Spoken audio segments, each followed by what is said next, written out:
Ladies and gentlemen, good morning at LeadersAngle. Our topic for this morning, as you would have seen, is Beyond Sustainable Development. And we are honored to have with us this morning Mr. José Cordeiro, who is a truly global citizen. He was born in Latin America from European parents. He was educated in Europe and North America. He worked extensively in Africa, in Europe and the Americas, and currently he lives in Asia. His CV says that he has studied, visited and worked in more than 150 countries in 5 continents. He started his studies at MIT, where he obtained a BSc and an MSc degree in engineering, mechanical engineering. And for his thesis, he did dynamic simulations on the space station that we have in space today.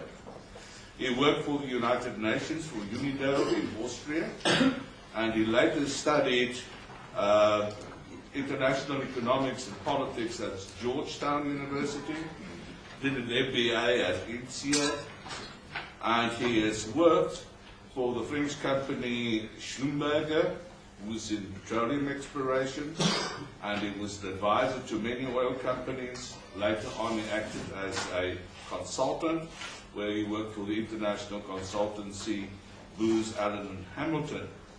And still later on, he did extensive work in Latin America, also for the oil industry and for the government. He is at present a visiting research fellow at the Institute for Developing Economies in Japan, and you can call him an independent consultant, a writer, researcher, professor, and a tireless traveler. He has lectured at many institutions at MIT, London Business School, IHESA in Spain, and also at universities in South America.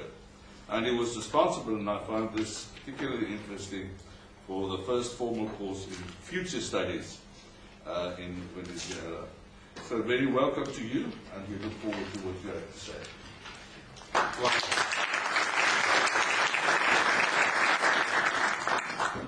Well, thank you very much for being here. To me, it's a pleasure to be back in South Africa. This is my third trip. The first time I came here, it was 20 years ago, and I was classified as an Indian. You know, there were 4 categories, so they didn't know where to put me, so I became Indian. But I have been really following South Africa. I think South Africa is an incredible country, and with a lot of future. And last year, actually, the Millennium Project, the South African node, we had our conference here in the University of Stellenbosch in November.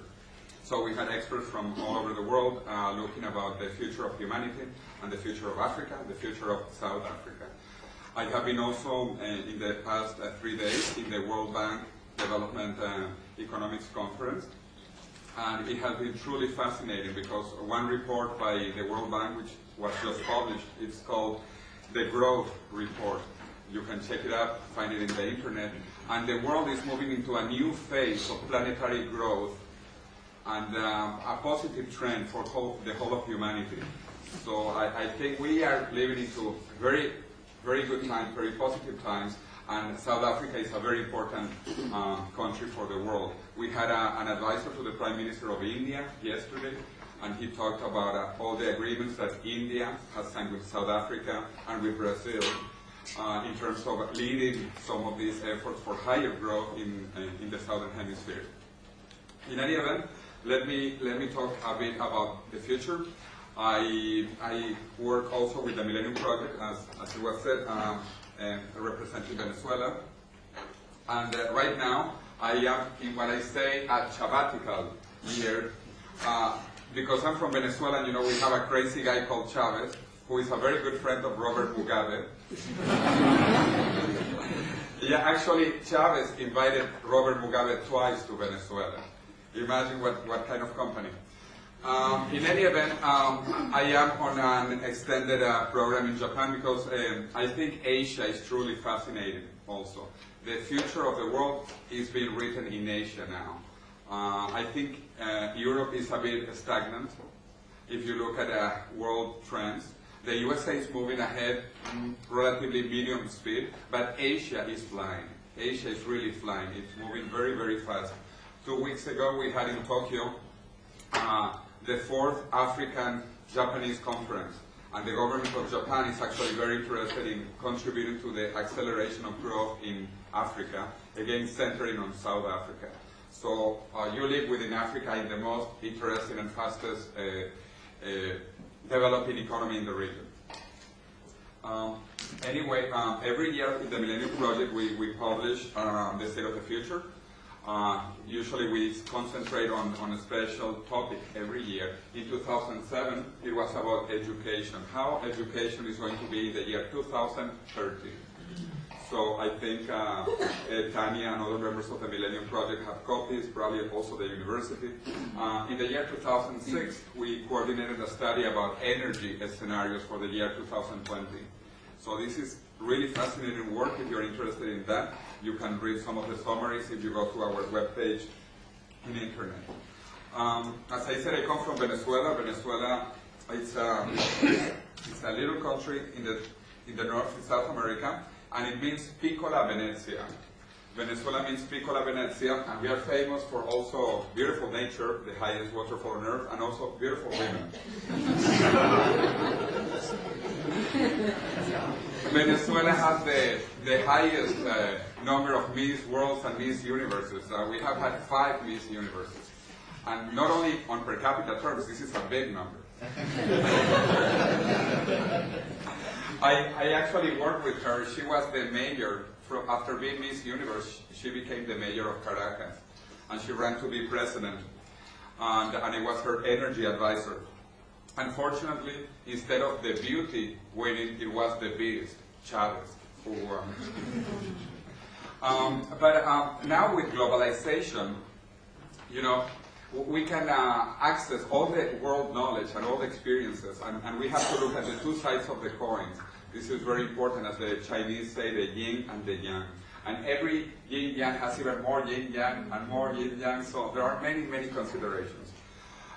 So in the case of my country, if you think the situation sometimes is complicated in Africa or in South Africa specifically, it is complicated in many parts of the world, like my own country. But I want to recommend all the knowledge, all the information is almost freely available. This is the Economist Intelligence Unit. They publish information about all the different countries with the forecast for 5 years. For every country. This is in the case of Venezuela. If you want to know what is going to happen, GDP, budget, consumer price inflation, exchange rate, you get it free. All kind of economic indicators. If you pay, then you get more forecasts, like to the year 2030. But I would recommend that you don't pay for this, because the forecasts are always wrong. for that long time, okay, for 2030. For 2012, maybe, but 2030 is too far without using the scenarios. Okay, that is why it is important to do the scenario planning also. Anyway, I want to talk also a bit of some of the technologies that are linked in the whole planet. One of my favorites is Google Earth, that I'm sure all of you have known. Even though it's relatively new, Google Earth is only 2 years old. And with this technology, I traveled throughout the world, and I actually found my home in Tokyo with something similar, which is called Wikimapia. Wikimapia, I highly recommend that you see it too. Wikimapia is the mix of Google Earth and a wiki. And on a map of the world, you can put all the information. You can put videos, you can put audio, you can put text, anything. This is the beginning of what is called the semantic web. You will have access to all information from any place in the world in real time. And you know, the quality of these things is increasing. Tridimensional uses and resolution. The resolution today is about 5 meters for the free version.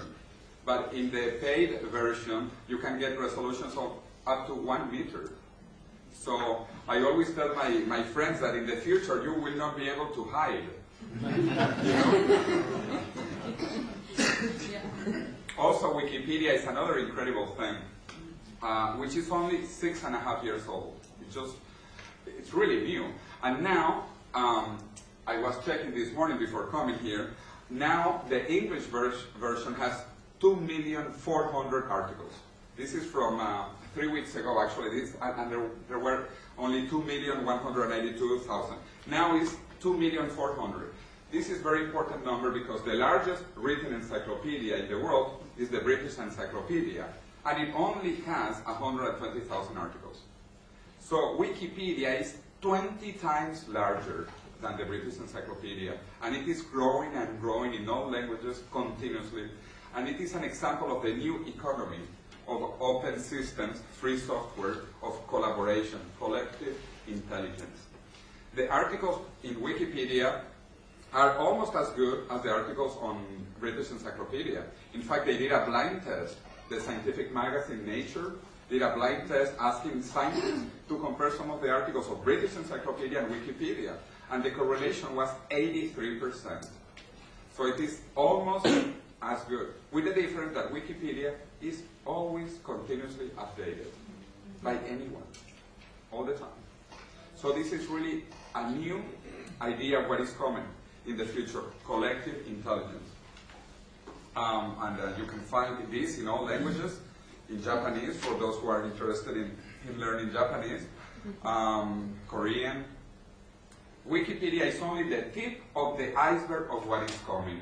There are many other companies related to the Wiki Foundation. There is WikiQuote, WikiSpecies. In WikiSpecies, all the information, all the plants, animals, bacteria in the world will be available there.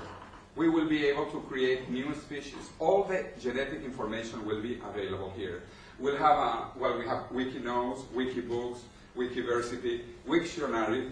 This is very good, the Wiktionary. I'm learning Japanese with that. It shows you how to draw the Chinese characters, the order and the pronunciation. It is absolutely incredible. Also, how many of you have used Google Alerts? Google Alerts, no? This is incredible. I actually don't follow the information anymore. The information follows me. Because I put the things I'm interested in, and I say if I wanted a weekly, quarterly, only web pages, videos, images, and I get all that information whenever it is published. So for example, I follow space solar power, which is a new source of energy probably very soon, in 10, 15, 20 years. And I get continuously all the information of what is happening in this area. You can also use it for your names. You can put your name, and every time there is some news about you, you will get something. Okay, as you probably know, Thomas Friedman, who writes in the New York Times, he became even more famous with this book, The World is Flat. And truly the world is becoming flat.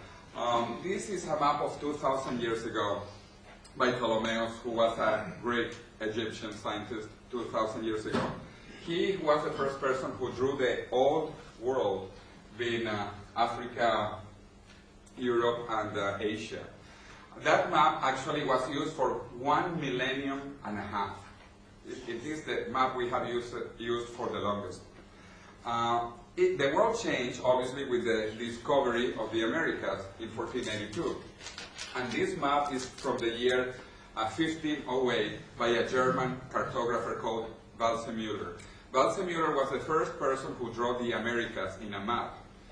And because he got an original drawing by someone called Americo Vespuccio, he thought that Americo Vespuccio is the one who had discovered the Americas. And because of that mistake of this German cartographer, the continent is called America, as opposed to Colombia, because of Christopher Columbus. So you can see how important mistakes are. But the world is round, and this map actually, compared to that one, at that time the world was flat. Actually, this is from the Middle Ages, and because the world was flat, you needed little angels blowing so that the world would not collapse. But after the discoveries of the Americas, many people thought that the world was round. And actually, you know, Christopher Columbus was looking for China, Japan, and India, and he suddenly discovered another continent. But this cartographer said that the world was round. And if the world was round, Americas could be in the west, but they could also be in the east. And he drew it on top here. If you look at that map, that gentleman is Americo Vespuccio looking at the Americas on the east. And that other man is Ptolemaeus looking to the old world on the west. So this is a very interesting example on the first map with the word America, saying that the Americas could be on the east or on the west. That map did not last long because of someone called Mercator. Mercator means merchant in Latin, because he was a merchant in Brussels, in Belgium. And because he was from Belgium, he put the center of the world through Belgium. If you look at this map, you know, Belgium suddenly became the center of the world, both horizontally and vertically. This map, which is so popular and all of us have seen, it's actually the world map of the Earth. There are many, many, many mistakes here. For example, if you look at Greenland there, Greenland looks bigger than Africa. And Africa must be like 10 times bigger than Greenland. At least, I don't know, but I know South America is 6 times bigger than Greenland, and Africa must be at least 10 times bigger. So this is a disaster of a map, really a disaster. Also, if you look, where does the equator go through that map? According to Mercator, the equator goes through Brussels. Brussels, actually, yeah, New York and Tokyo. And all of us knows that the equator goes through the equator. In the case of Africa, it goes through Gabon and Kenya. So this is a terrible map that the United Nations is trying not to use anymore because of all the mistakes. And I have an international campaign also against MasterCard, because MasterCard uses this map. Does anyone here have a MasterCard? Okay, take out the MasterCard just to show. You will see MasterCard has a hologram of this map by Mercator. So I hope that MasterCard soon stops using this terrible map and uses the another projection that I will show in a minute. In any event, those who have MasterCard, you know, I recommend that you destroy your MasterCard and that you use a Visa card that doesn't have a wrong map, but it has a peaceful dome.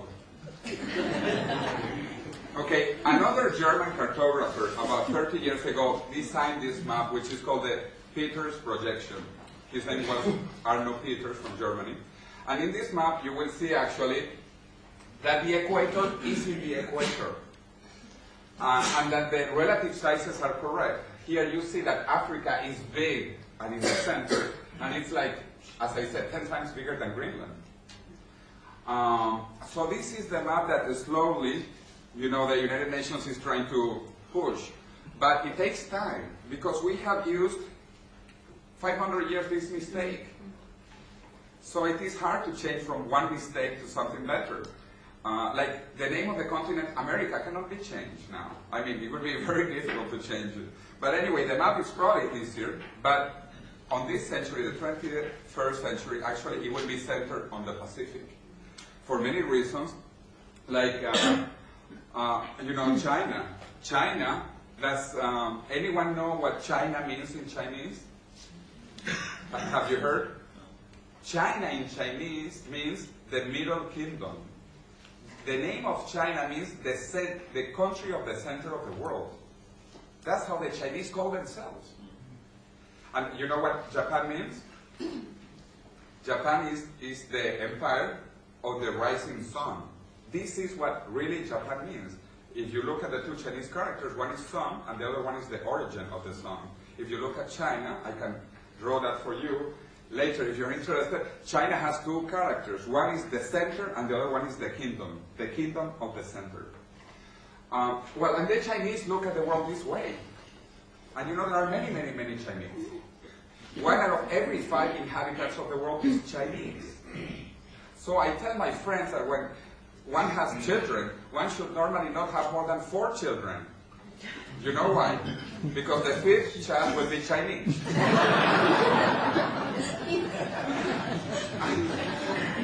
Statistically speaking, it will be Chinese, okay? Anyway, excuse my bad Latin American joke. Huh? Politically incorrect. Now, what is happening now in terms of the center of economic activity of the world, actually? For 5,000 years, it was centered on the Mediterranean and the Silk Road to India and China. Then, with the discovery of the Americas, the center of the world moved to the Atlantic Ocean. And now, in these 50 years of rapid globalization, the center of the world is moving back to the future, back to Asia. That was always the most important region of the world, and, except for the last 200 years. So, but anyway, now, after those 50 years, the whole world will truly be flat. It will not matter anymore where you are. Something about the future that you probably know is that Alvin Toffler, a very famous futurist, he talks about the 3 waves. The first wave was the agricultural revolution about 10,000 years ago. At that time, the important thing were natural resources. Whoever had natural resources could become rich. Then, 300 years ago, it was the Industrial Revolution.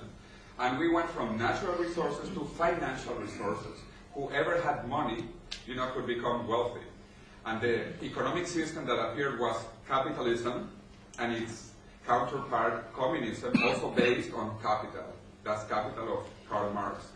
Now, we are living in a new wave, which is the knowledge revolution, the intelligence revolution, where the important thing is no longer natural resources or human resources or financial resources. It is people, humans. And this is a totally new concept, because knowledge actually grows when you share it. When you share natural resources or when you share financial resources, you actually lose them. Not with knowledge. Knowledge grows, it multiplies when you share it. So the economies of knowledge are totally different from the economies of natural and financial resources. Another thing which is unique about knowledge is that knowledge does not depreciate with time. Natural resources and financial resources, they depreciate, but knowledge appreciates. So this is totally different new world that we are living in. Kenny Shiomai, that you probably have studied here, a very famous management guru, he talks, there are some things in Spanish, but we live in a global world, so actually language will not be a barrier also beginning next year. In Japan, they are developing mobile telephones that you will talk to the telephone in Japanese or in English, and it will translate into another language. This is absolutely incredible. It is in experimental phase. The first experimental telephones will come in 2009, but this is something that will be probably available to anyone in 10 years at the latest. Okay? So language will no longer be a barrier for communication. So anyway, he talks about the rich powers, the United States, Japan, and the European Union. The poor powers, or poor still today, but growing, China, India, and Russia, and other countries that we are not sure where they are going. Latin America, the Asian tigers, the Middle East, and Sub-Saharan Africa. Okay, but as I mentioned from this World Bank conference, there is a growing consensus that there will be growth for all humanity, which is really unique in history. China and India growing at 10% will also help raising the living standards all over the world. In terms of a forecast, one of the most common forecasts is demographics, population. These are the United Nations forecasts from last year to the year 2170. Actually, they just published something even newer, which is to 2300. So you can find this if you do some Google. It is all available in the internet. But anyway, the point I wanted to make is that last year the United Nations thought that the world population would stabilize over 11 billion people. Right now, the latest estimate for the year 2300 is 1.5 billion lower. So actually, the world population is stabilizing soon, very fast. And there are some countries actually whose population is going down. Japan, actually, for the last 2 years, has been losing people. And Japan actually is the first developed nation whose population is going down. But the same will happen soon in most of Europe. Anyway, in terms of development, people talk about the three traditional issues, society, economics, and politics. But now we know there are two other development challenges that have been important for the last 30 years: education, knowledge, and the ecology. Why is education so important? 3 Nobel Prize winners in economics have been computing the rates of return on education. And they have discovered that for the developing countries, we have rates of return for primary education, secondary education, and university education, which are very, very high. These are real rates of return at the personal and at the social level, which are much higher in the developing countries than in the developed countries. So in our countries, in the developing world, education really is the #1 priority. Japan is actually a fascinating example. I don't know if you know who Akio Morita was. He was the founder of Sony. He wrote a very famous book that I highly recommend called Made in Japan. It's a bestseller, at least in Japan and in many other countries. Made in Japan. No, but seriously. And I recommend it because this is not just anyone, the founder of Sony. And he talks about the history of Sony in Japan. And he says that in the 1960s, 1970s, the Japanese products were so bad that they would write Made in Japan so small that no one could read it, because they were ashamed to say that they made such bad products in Japan. Now the Japanese write Made in Japan bigger, okay? And it is as an example of actually quality. But the change of Japan is incredible in about 40 years. So I remember when I was a child, I did not want anything Japanese because it was bad. I would tell my parents that I wanted German games, German toys, or American toys, but nothing Japanese. The Japanese were terrible. And now I have a Japanese car, I have a Japanese computer, and I live in Tokyo. So, and Japan is a very tiny country, very, very tiny country. I don't know how many times South Africa is, what is the size of, geographic size of South Africa? In square kilometers? Well, whatever it is, but it must be like 4 times bigger than Japan, okay? It's probably 4 times bigger.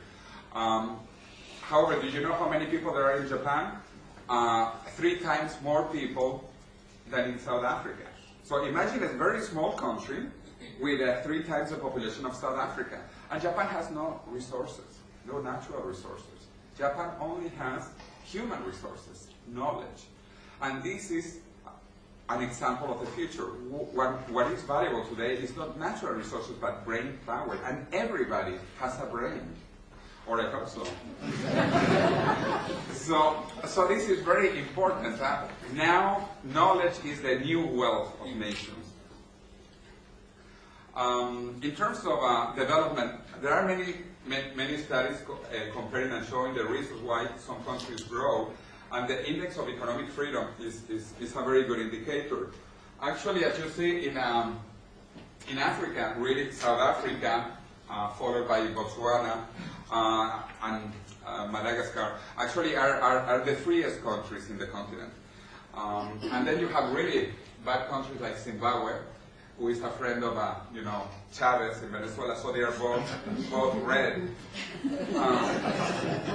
So it's a real example of what causes development. And the more economic freedom you have, also the more growth you have.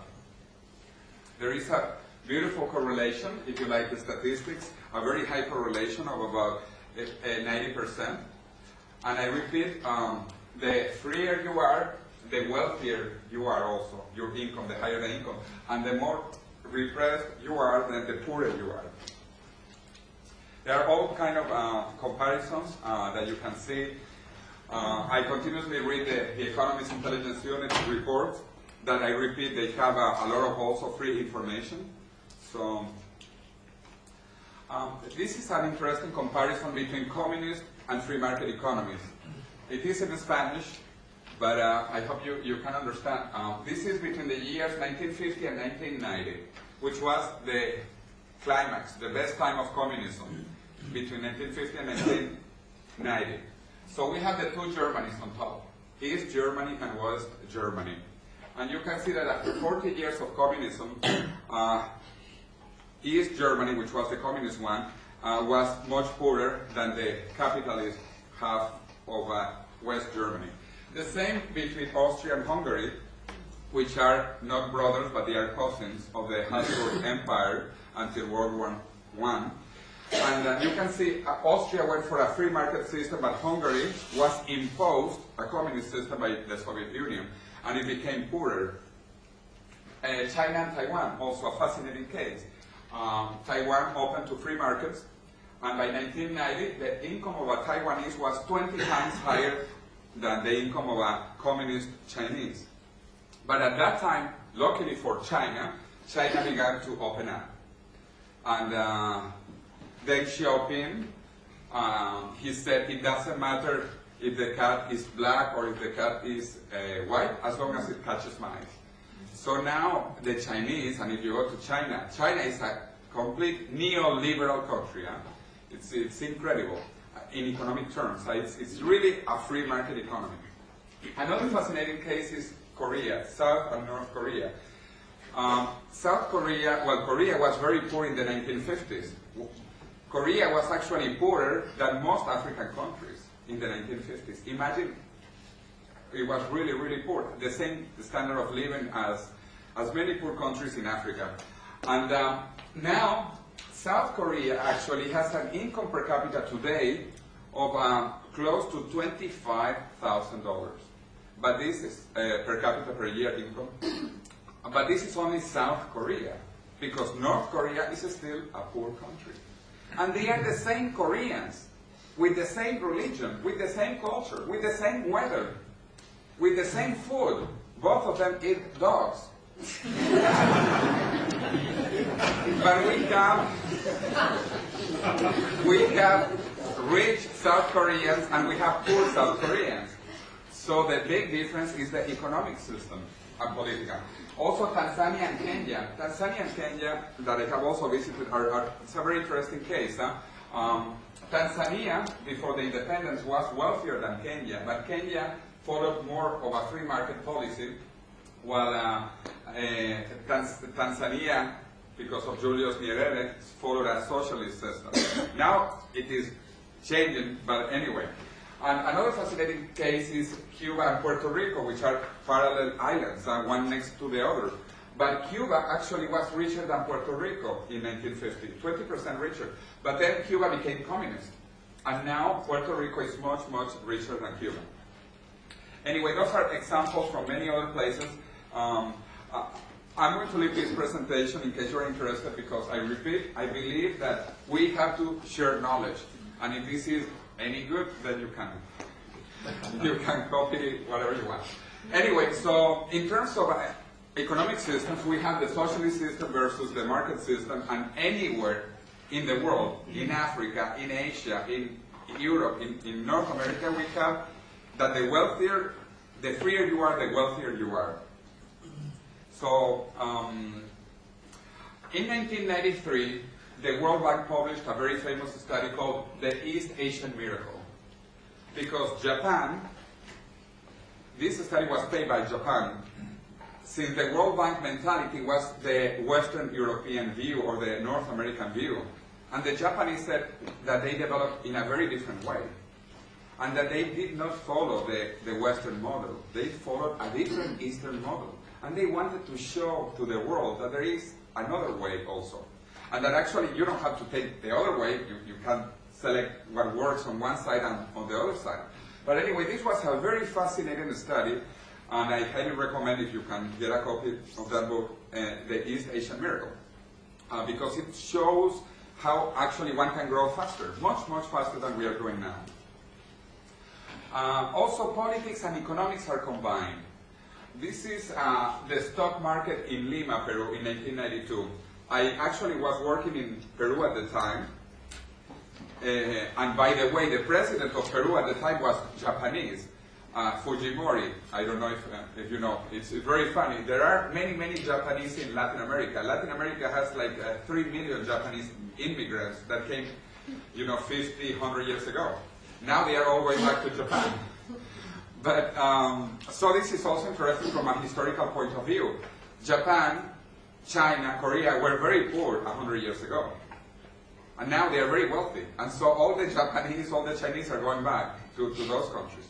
But in any event, this is the stock market of Lima, Peru. 100 points, 200 points, 300 points. The president, Fujimori of Peru, he closed the Congress here, the parliament. And so the stock market collapsed from 300 points to about 100 points. And then he captured the leader of the terrorist movement. And after that, the stock market went from 100 to 500 points. This is a variation of 400% in 1 year. So we are in a business school, and here they tell you how to compute the stock market index, and the productivity of the companies, the financial results. All of that is bullshit. Here you can see that the political system is more important for economic development many times. Because of that, the World Bank actually began working on governability and corruption in the year 1996. And now they have indexes for governability and for corruption, because they see that this is really important. Having a volatility of 400% is incredible. Even when Al-Qaeda destroyed the World Trade Center in New York, the financial center of the USA and the world, you know how much it went down, the stock market? 17%. 17%. Here, 400% change. So you can see the impact of politics on economics. One of the reasons why I'm so optimistic about the future is this that I call the stairs to heaven. This is the time that it took countries to double its income per capita in a systematic way. The first country in the world that doubled its income was the United Kingdom between 1780 and 1838 during the Industrial Revolution in England. So it took 58 years for the UK, the first country in the world that systematically doubled its income. Then many other countries have been doing that. The United States, Japan, Italy, Spain, South Korea, now China. China, when it became a free market system in the late 80s, early 90s, actually now is doubling its income every 7 or 8 years. This is incredible. Today, we know what works in economics and what does not work. Today, we know what works on education and we know what does not work.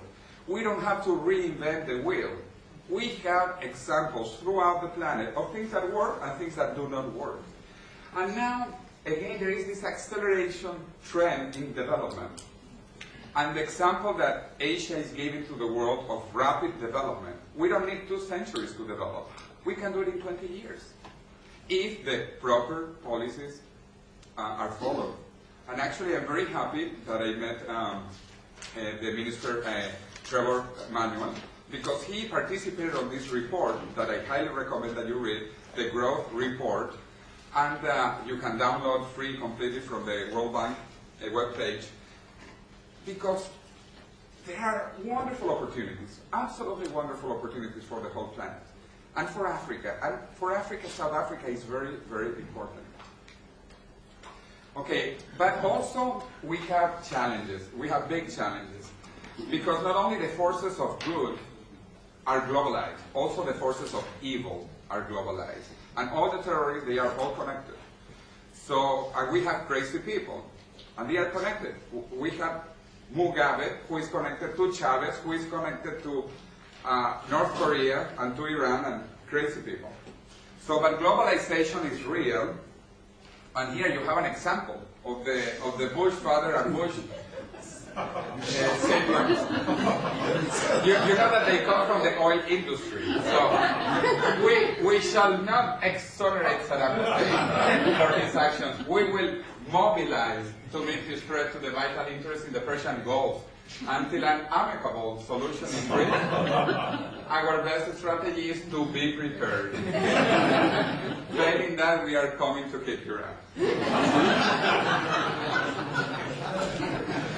So, we live in a global world, and energy is a global industry, and it's actually the largest industry in the world. Energy is the largest industry in the world, and South Africa is very important in energy. Another example of how important oil is, here is Bush, and saying that the USA had 710 reasons to be involved in the Middle East. But then they said, oh no, it's not 710, it's just one reason. And we should avoid simplistic views of the world, like this view. You know, this is the world according to...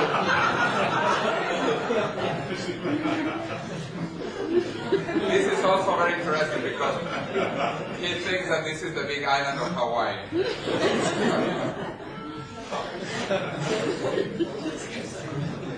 Okay, so we have like 3 more hours, I believe. So let me talk a bit about really the future, what is happening in the future, because it is fascinating.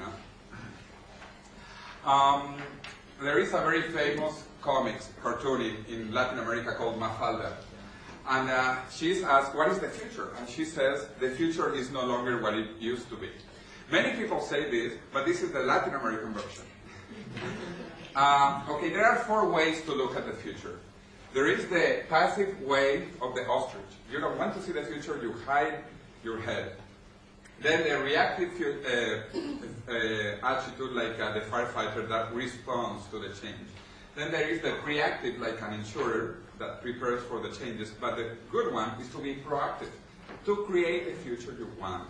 It is possible to create the future. It is possible to view different scenarios and to prepare and to build the good things of the positive scenarios and to avoid the bad things, the negative things about the bad scenarios. So I hope that there are no ostriches here. I mean in this room. Because I know there are ostriches somewhere. But if there are ostriches, at least they should be using technology. We need ostriches with technology. Okay, the world is truly changing fast in many things like energy. I told you I follow energy because it's probably the most important resource. In order to power this growth, we need energy. But there will be fundamental changes in the next 20 years. Sheikh Ahmed Yamani was very famous by saying this, that the Stone Age did not end because of lack of stones, and the oil age will end, and soon, and not because of lack of oil.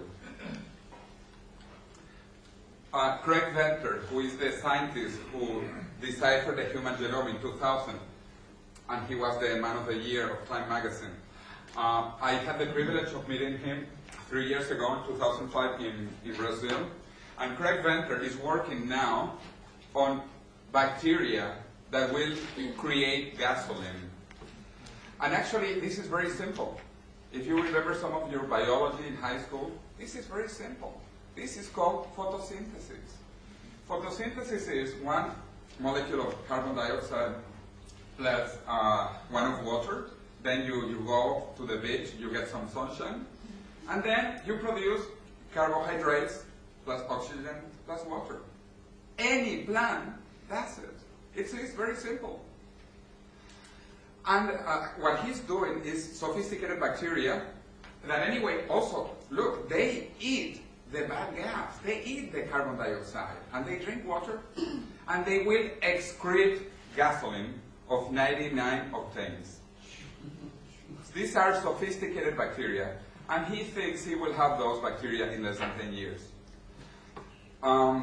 This is happening. There are many things, not only by bioenergy, because actually this is suboptimal. Why to transform solar energy through some bacteria into other form of energy? It is possible to go directly from sunshine into electricity. Companies are looking into ways to do that. You know, BP is no longer British Petroleum. First, because they are not British anymore, and because they are beyond petroleum into other energy sources. Energy has changed in the last 2 or 3 centuries. There have been waves of energies. Here we had first lumber, then we had coal, now we have oil, gas is growing, but there are going to be new energy sources, mostly solar energy and hydrogen. And what is interesting is that there is a decarbonization of energy. This has more carbon than this, which has more carbon than that, and so on. So we have a decarbonization of energy, or a hydrogenization. We have more hydrogen and less carbon every time we are moving through this wave. NASA had a program of space solar power, which unfortunately was stopped by the President of the USA 4 years ago because the price of oil was so high, and because they are in the oil industry, so that they stopped this program. But NASA had a program of space solar power by the year 2020. This will probably restart sometime next year or in 2 years, we don't know. But this is how it would work, you know. There would be solar panels orbiting the Earth, capturing this solar energy, and then beaming it down through microwaves, no cables required, to Earth. Actually, this is how the space station has energy. The space station does not have a nuclear reactor, and does not use gasoline or coal. It uses solar energy. Let me give you one number so that you know how much solar energy we have. We have 10,000 times more solar energy than the whole human civilization of Earth uses. 10,000 times. That means if we use 1% of the solar energy that reaches our planet, we have enough energy for the whole human civilization. So this is a technical problem, and this is going to be solved soon. And now I think sooner because of all the oil prices. Where I live in Japan, Japan announced 2 months ago their own space solar power program for the year 2030. If you can read Japanese, you can find out about their program. But again, remember, language will not be a problem soon either. So you will know what the Japanese are doing. You will know what the Chinese are doing. In terms of new technologies, I recommend this webpage, TechCast. They forecast different technologies: energy, environment, farm, food, IT, hardware, and so on. Also, British Telecom. British Telecom has a futurist group, and they make forecasts until the year 2030, 40, depending on the different industry. You can see this, which is really beautiful, a fantastic presentation in internet. Just type in Google BT technology timeline, and you will see the 10 different technologies that they monitor. Also, Bill Gates, Microsoft, last year they issued a report called Microsoft Science 2020 with all the development until the year 2020, including computer-to-brain connections in 2020. Okay, so you will be able to buy your Chinese Microsoft 101 version and connect it to your brain by 2020, according to Microsoft. So we need to add value to all the products. In the developing world, we are concentrated in raw materials. Here I have the example of Colombia. Colombia is a big producer of coffee together with Brazil in Latin America. And this is the symbol of the Colombian coffee. But what we need to do is to add value, like a Starbucks. A Starbucks sells 5 times more than all the Colombian coffee. because they add value. Another one is the oil company of my country. This is Petróleos de Venezuela, Sociedad Anónima. That's the largest company in South America. But actually, Mickey Mouse sells as much as all the oil in Venezuela.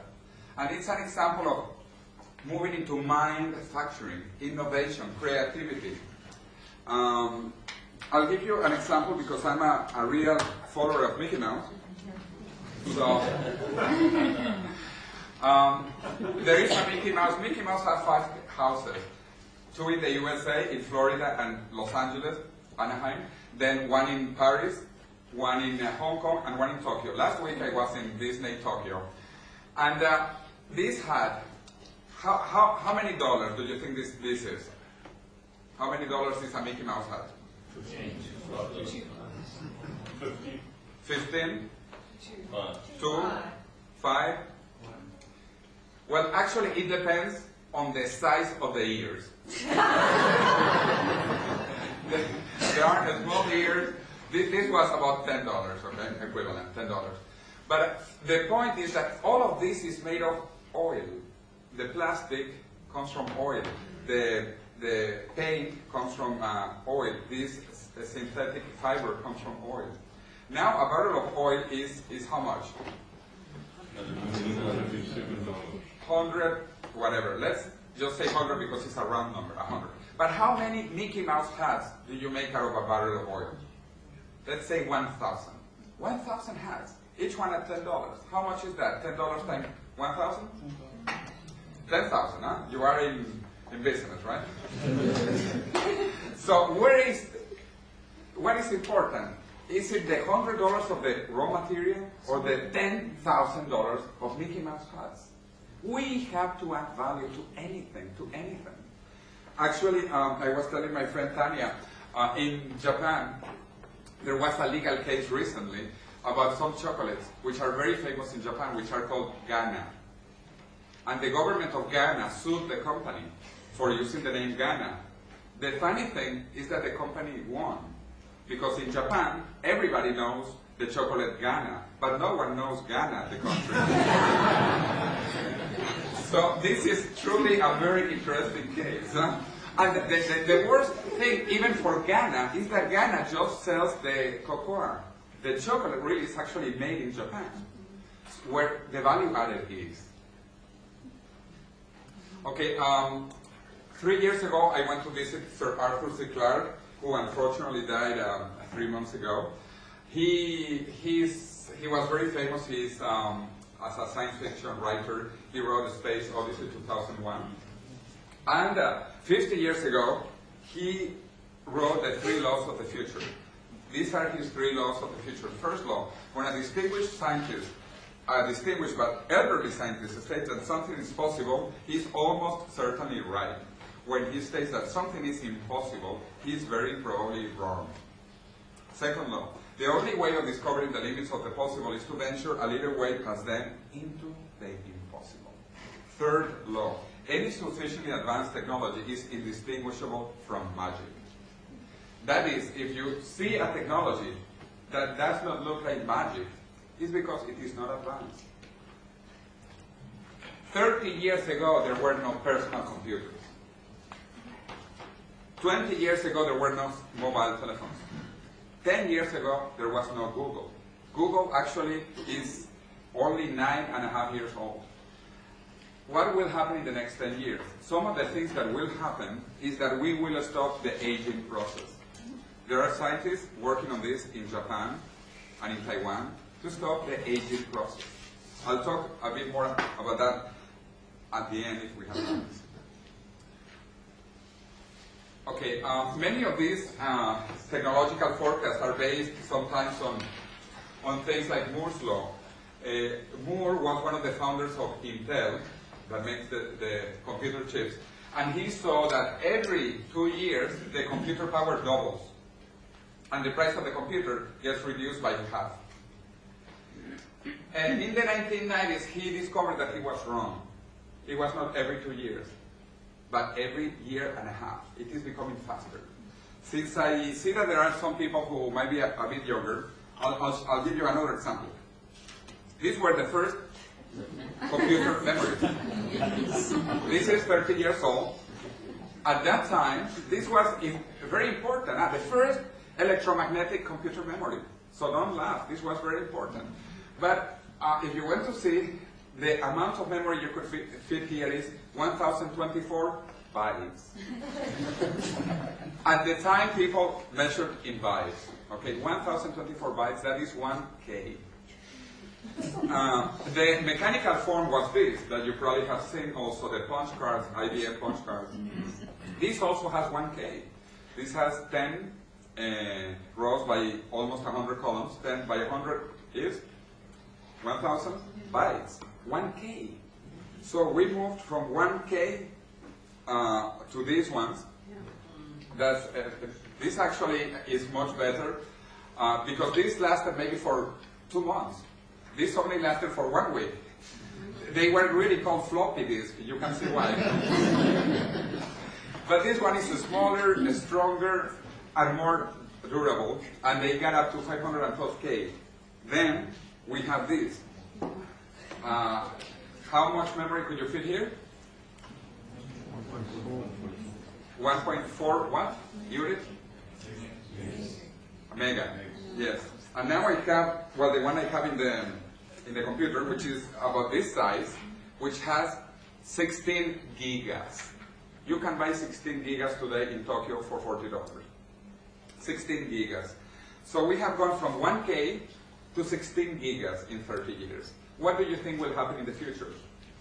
Nothing? The same? More? More. Much more. Much more. Because this is becoming faster and faster. In fact, in Korea, remember, Korea was poorer than Africa. Only 40 years ago. Much poorer than any place in Africa. They have something called the Huang's Law, because Huang is the expert on semiconductors in Samsung Electronics. And they are doubling every single year the power of computer memories. And you have their forecast of where they are going and where they are going. I highly recommend a book called The Singularity is Near by an engineer from MIT, Ray Kurzweil. You actually don't have to buy books today. Okay, you go to the web page and get the summary of the information. This book is recommended by Bill Gates as the best book on technological forecast. That's Bill Gates up there. And it really talks about all these changes happening into the future. And he talks about the singularity. And the singularity is the moment when artificial intelligence will reach human levels. And that will happen in the year 2029, according to this engineer from MIT. So we still have 21 years ahead of us. Because in 2029, computers will reach our intelligence levels. Again, this is just looking at how many transistors can you fit into a computer versus how many neurons we have in our brains. And this is happening in biology.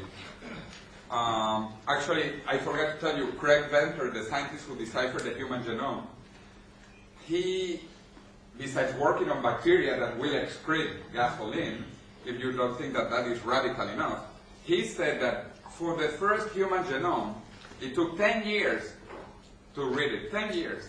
And it cost $3 billion. In 2005, he said it would only cost $100 million. And it would take only 1 year. But he said, in 10 years, it will take 1 day, and it will cost $10. I don't know if you see the magnitude of the change. From $3 billion to $10. From 10 years to 1 day.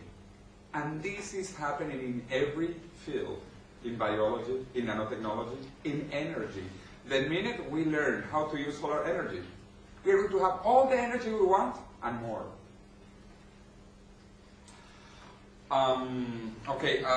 The National Science Foundation of the USA and the Department of Commerce, they have been working on the 4 technologies of the future. They decided these are the 4 technologies: nano, bio, info, and cogno. What are they? Nanotechnology deals with atoms, molecules. Biotechnology with cells. Infotechnology with bits. And cognotechnology with neurons.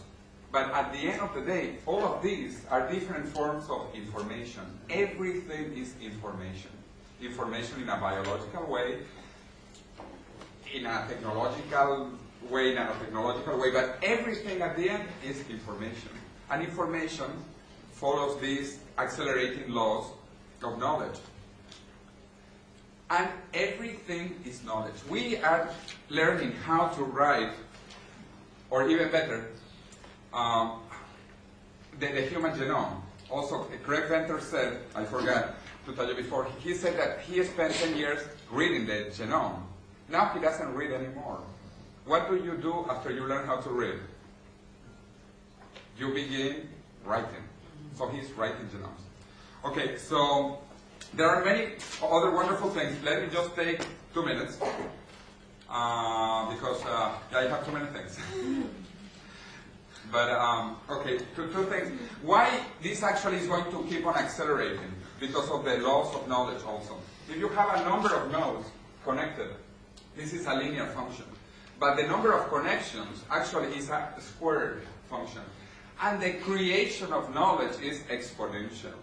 And now we are connecting all the knowledge of everybody around the world.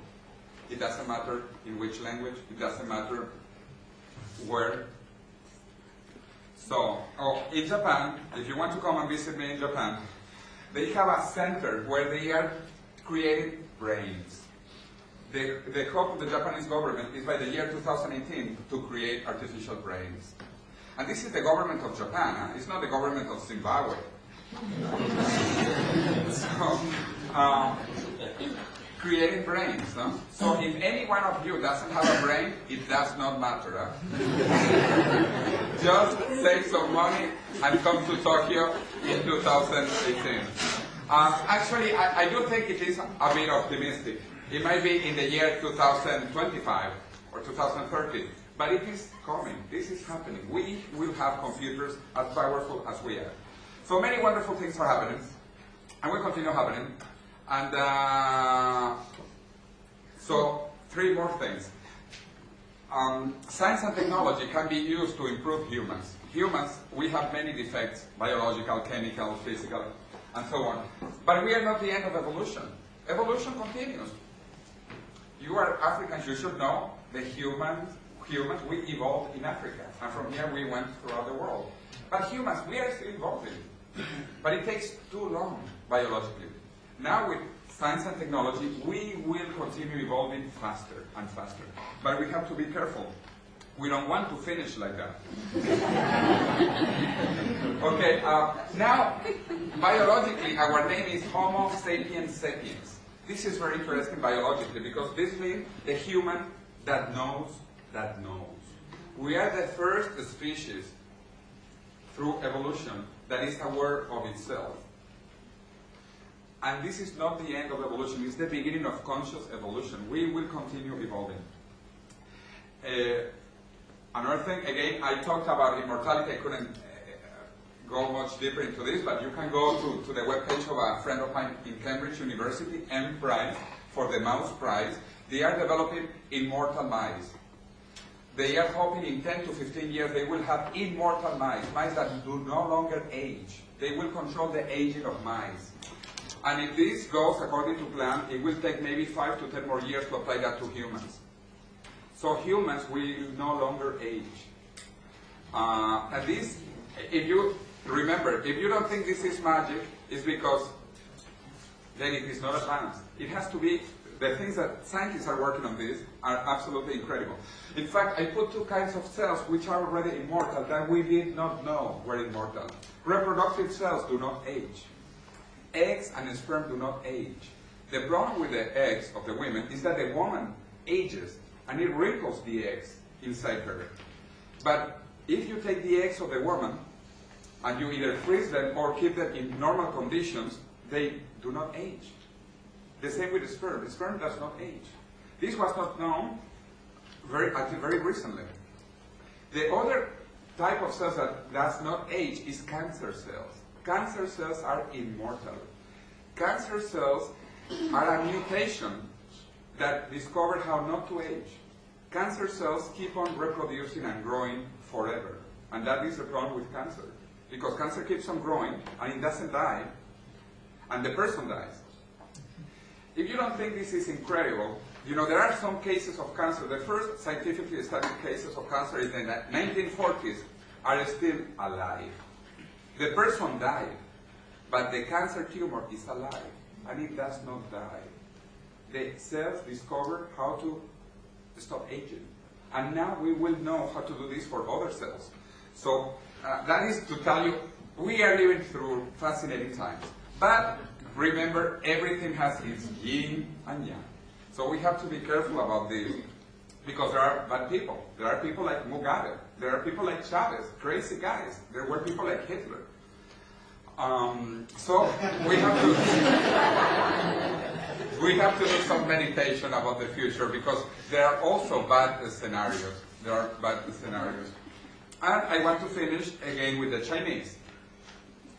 This is a very famous word in Chinese, which is also the same in Japanese and in Korean. Korean still uses sometimes the Chinese characters and Vietnamese. Anyway, in Chinese, this word means crisis. Crisis has two parts. The first part means danger, and the second one means opportunity. So we are in the middle of a crisis, but we should not focus just on the danger. We have to look into the opportunities. And I recommend that you begin learning also some Chinese, because it is beautiful. It is an art. To write Chinese characters is an art. And you need to be able at least to differentiate if this is written like that, like that, like that. Well, actually like that. So anyway, thank you very much.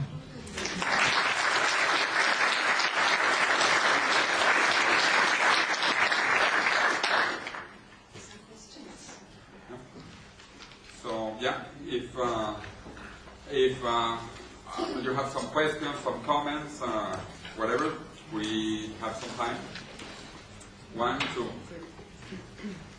Just a question in terms of South Africa. I attended a seminar pretty recently here about South Africa in the next 20 years. And one of the futurists' thoughts were that South Africa really has an opportunity, as we all do, of where we go in the future, but it's up to us to make that decision. So the question starts to come, how do we start doing that? Yeah, obviously it has to begin, remember about the 4 attitudes toward the future. We have to be proactive. We should not be the object of the future and the future of others, but we should be the subject of our future, because we can create the futures we want. So we have to be proactive. We have to, that's my recommendation. You have to work toward the future you want. I mean, why are you here in the business school? Because you obviously think this is advantageous to you and your future development or career. So you should do the same at a greater level and try to work in networks. All of this is fascinating, because now the power of networks is incredible. I mentioned Wikipedia. This is collective intelligence of networks. There are people thinking like you in a positive way, not only here, all over South Africa, all over the world. So it is a combined effort. And to also realize that the alternative is actually terrible. Because I try not to be pessimistic. But now we have so much technology that we can destroy humanity completely. And that is actually the positive scenario. The positive scenario in the bad scenario, because a friend of mine says that in the bad side we have 2 scenarios. The good one is we eliminate only human life. The really bad scenario is we eliminate all forms of life on Earth. So, and this is very possible. You know, we will soon have nanotechnology weapons, which will be able to eat human beings, almost. So the bad scenarios are really terrible. But you know, these technologies will be developed by someone, somewhere, somehow, soon, anyway. So we have to be proactive to use these technologies on a positive way. Because like nuclear energy can be used to destroy humans or to give energy, for example. The same with some of these newer and more powerful technologies. So we have to be proactive and positive Arthur C. Clarke, that I mentioned, he said that many of our beliefs become self-fulfilling prophecies. That is why I always try to be optimistic and positive, because if we think we will self-destroy ourselves, that will probably happen. But if we think we will overcome all these difficulties and we will become better, then that will probably happen. Psychologists have studied this also. Viktor Frankl, who was one of the survivors of the Nazi concentration camps, he did a psychological analysis of the people in the concentration camps, and it was the people who were positive, who had dreams, that mostly survived. So we have to work in networks, positive attitudes, and do concrete things. Yes, thank you for a wonderful talk. You mentioned the profound impact that political systems have on the economy. If Zimbabwe were to get a new national government, which we all hope for and pray for, how long, in your view, would it take to turn the economy of Zimbabwe around? Yeah, well, I think we know basically how to develop now very quickly, very quickly. In East Asia, countries are doing what Singapore has done, in 20 years. So it is possible to have a wealthy, incredibly rich Zimbabwe in 20 years. It is possible, but we need to have also good politicians. And actually, also I think they will be helped through globalization, because now people are connected and they can see why some countries are doing well and some countries are not doing well. And normal people will be able to ask, we want to be like a wealthy country, not a poor country. And politicians will have to react accordingly. So I do think globalization and technology will push politicians to become better also.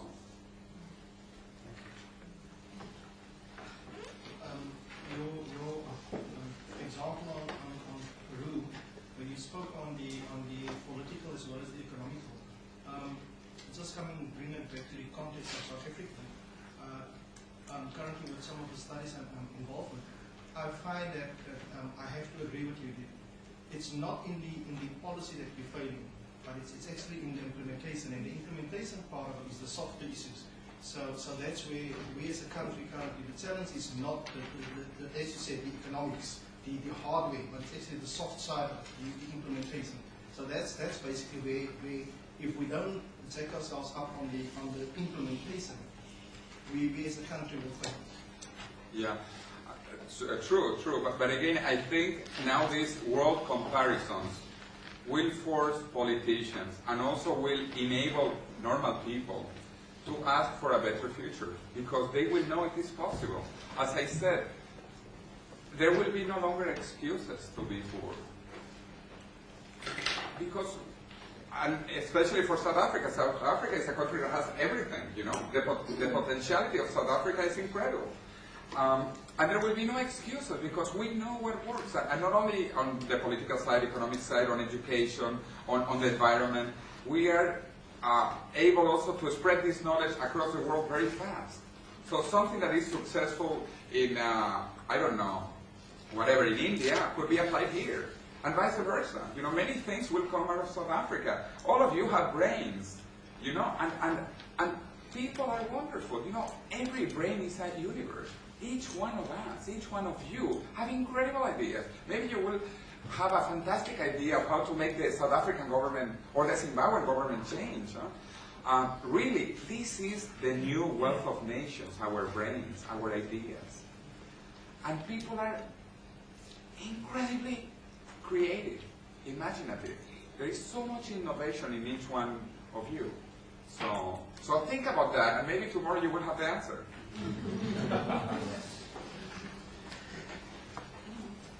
Any more questions? David. Thanks for the talk, José. The School of Futurists, where is placed in the context of global climate change debates, in its participation in IPCC and other Kyoto Protocol and COP meetings? Where is the school of Yeah, actually, that's a very good question, and it lets me answer another question that was not asked. But about futures studies, first of all, we should learn futures studies as a methodology, as techniques, because we are going to live in the future. Just like we learn history, we have to learn futures studies, because it is a powerful methodology to think and devise different alternatives, different scenarios, okay? And there are different ways of thinking. I come from the energy industry. I worked a long time in the energy industry. And I follow new energy alternatives, like I talked bioenergy, solar energy. We have incredible amounts of energy. And it's just a technical problem that might take 20 years, but we will solve the problem. In terms of the environment, obviously, we have to be careful because this is so far our only planet. And we have to worry and take care of it. But I actually don't worry too much about global warming, because I remember 30 years ago, the problem was global cooling, not global warming. And there are different views, like the boss of the Millennium Project, Jerome Glenn, he worries a lot about the environment. I actually don't. I think there are other priorities for humanity. Something very famous called the Copenhagen Consensus. Copenhagen Consensus in Denmark, they studied the 20 different priorities of the world. And global warming was really at the bottom, if you do a cost-benefit analysis. Also, if it happens, that we don't know. You know, it might be in 50 years, 100 years, but we have urgent priorities now. We have malnutrition, we have lack of education, we have diseases, we have malaria, we have AIDS. Those are urgent priorities today. So anyway, that's my personal view. Each one is different. My boss in the Millennium Project disagrees totally with me, but I disagree totally with him. So that's okay. To me, it's not a concern, also because I have worked in the energy industry. And at the time of the dinosaurs, to give you another data point, 200 million years ago, the temperature of planet Earth was 8 degrees higher than today. So we are living in cool times, actually.